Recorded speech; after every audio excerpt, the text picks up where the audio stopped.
ভাই, হ্যাঁ ভাই বল। তুই তো জানোস আমার বউ অনেক দিন ধরে অসুস্থ।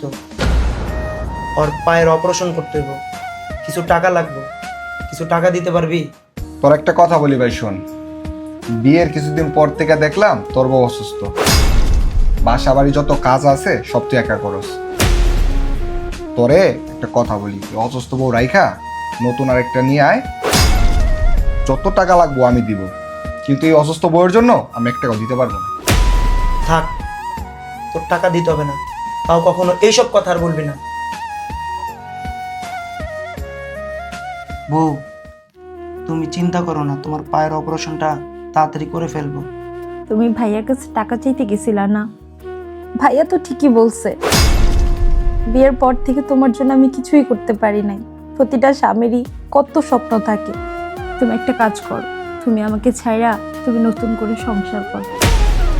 চুপ থাকো, এই কথা আর কখনোই বলবা না। দুনিয়া যদি উলট পালট হয়ে যায় তাও আমি তোমাকে ছাড়বো না। তুই আমার জান পাখি কলিজার